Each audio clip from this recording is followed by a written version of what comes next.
Bom dia, meu amigo e minha amiga. Que bom estarmos juntos mais um dia na presença de Deus.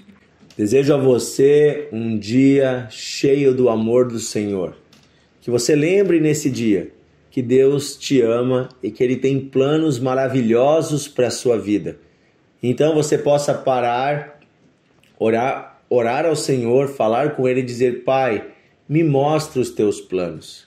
Pai, me orienta para que a minha vida não seja conforme os meus planos, mas conforme a tua vontade. Pai, eu quero aprender do Senhor. Pai, eu quero te conhecer mais. E é sobre isso, sobre conhecer a Deus, que eu quero falar com você no dia de hoje, nesse devocional. Pois muitas vezes nós achamos que conhecemos a Deus, mas muitas vezes conhecemos uma versão de Deus que nos foi ensinada.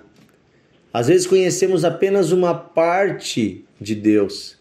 Às vezes conhecemos Deus superficialmente, ou conhecemos o Deus que alguém nos apresentou. Veja, se eu disser para você assim, se eu perguntar quem aqui conhece o Neymar, muitos de vocês me dirão: eu conheço o Neymar. A pergunta é: quem já jantou com o Neymar, já comeu com ele, já almoçou com ele? Quem aqui sabe exatamente como ele é quando acorda? Veja, o Neymar é um jogador de futebol muito famoso e as pessoas acham que o conhecem, mas na verdade conhecem a sua fama como jogador de futebol. Conhecem uma imagem que é passada ao público, mas conhecer a ele, de fato conhecem aqueles que vivem com ele. Aqueles que estão na sua casa todos os dias, aqueles que convivem com ele, sua esposa, seus filhos, enfim. Essas pessoas que estão mais próximas podem dizer que de fato o conhecem. Pois conhecer alguém exige intimidade. Como é que eu posso conhecer a Deus? Através da revelação de Deus. Deus, sendo Espírito, se revelou a nós através do seu Filho, Jesus Cristo. E Jesus é a plenitude do Deus verdadeiro. Ele é Deus encarnado, é Deus em forma de homem. E quando eu conheço a Jesus, eu conheço o Pai. Às vezes os discípulos disseram: Senhor, mostra-nos o Pai, e isto basta. E Jesus disse: até hoje estáis comigo e não conheceis o Pai? Eu e o Pai somos um. Quem me conhece, conhece o Pai.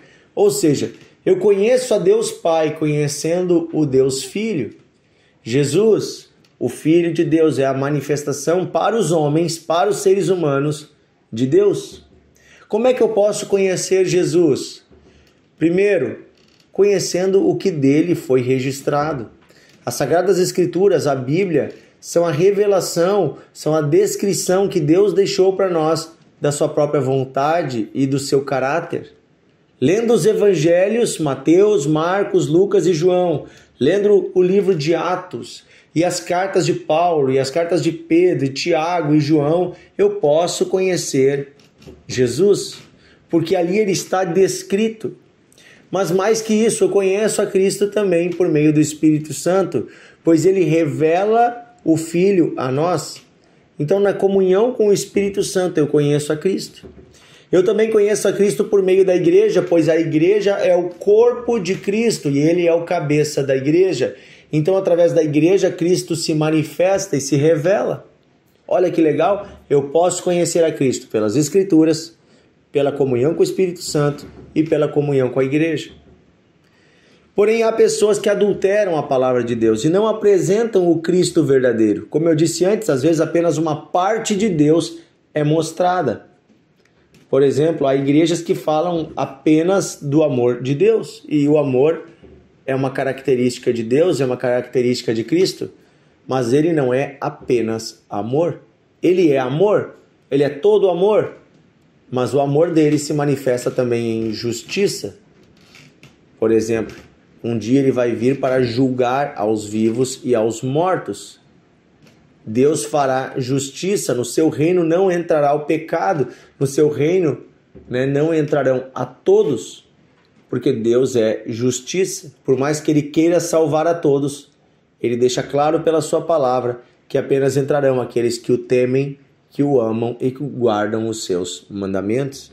Então eu preciso conhecer toda a palavra de Deus para entender a grandiosidade e a complexidade do que é o Senhor e do que o Senhor espera de mim. E é disso que Paulo fala a Timóteo na sua segunda carta, no capítulo 4. 2 Timóteo, capítulo 4, versículo 1. Olha, Paulo está aqui chamando a atenção de Timóteo como líder da igreja, como bispo da igreja, para não adulterar a pregação e não deixar de pregar a verdade. Ele diz assim: diante de Deus e de Cristo Jesus, que há de julgar vivos e mortos pela manifestação do seu reino, peço a você com insistência, olha só, com insistência, que pregue a palavra. Insista, quer seja oportuno ou quer não. Corrija, repreenda, exorte com toda a paciência e doutrina. Pois virá o tempo em que não suportarão a sã doutrina. Pelo contrário, as pessoas se rodearão de mestres segundo as suas próprias cobiças, como que sentindo coceira no ouvido. Eles se recusarão a dar ouvidos à verdade, entregando-se às fábulas. Fábulas são histórias falsas. Mas você, Timóteo, seja sóbrio em todas as coisas, suporte as aflições, faça o trabalho de um evangelista, cumpra plenamente o seu ministério.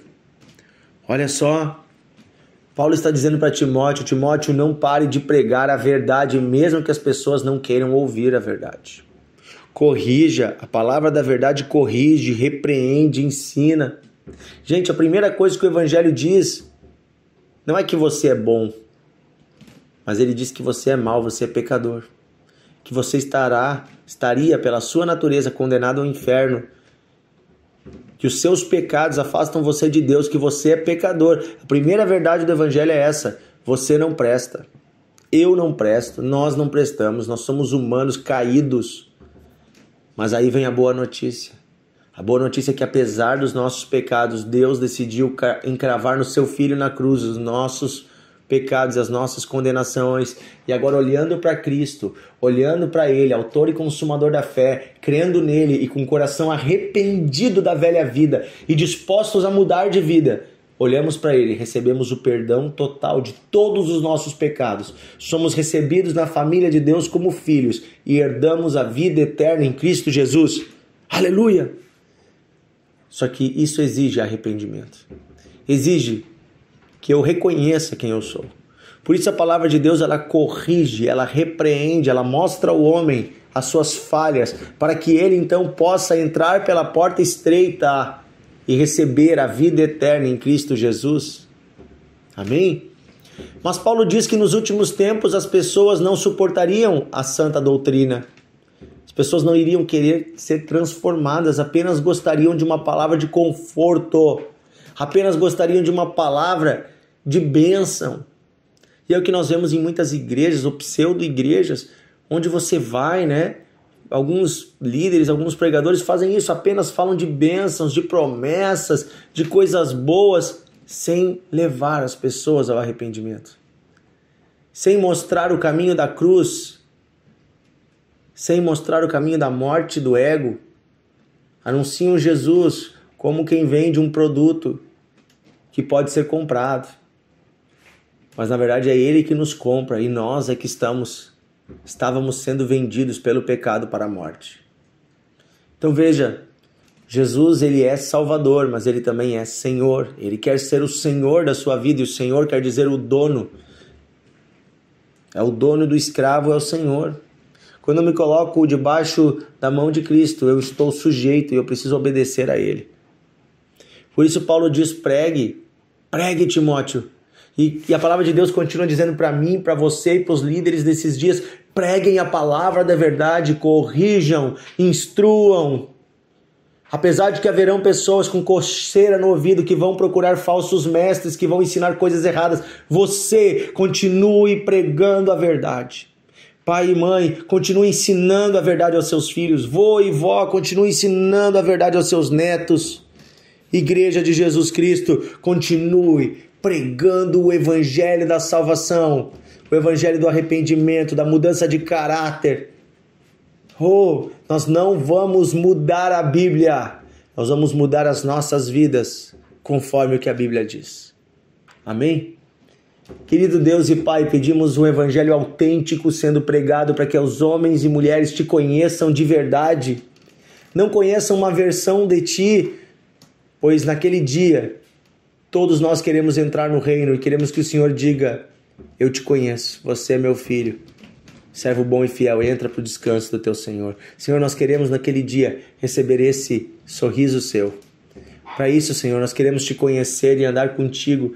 Livra-nos do falso evangelho. Livra-nos, Senhor, de uma caricatura tua que está sendo apresentada como a tua face. Nós queremos te conhecer plenamente, o Deus poderoso, o Deus misericordioso, mas também o Deus de justiça. O Deus de correção, o Deus de mudança, o Deus que abençoa sim, mas que também pede de nós roupas novas. Senhor, te agradecemos porque o Senhor nos escolheu e podemos andar contigo. Nós te damos toda a glória e pedimos esteja conosco nesse dia, Senhor. Em nome de Jesus. Amém.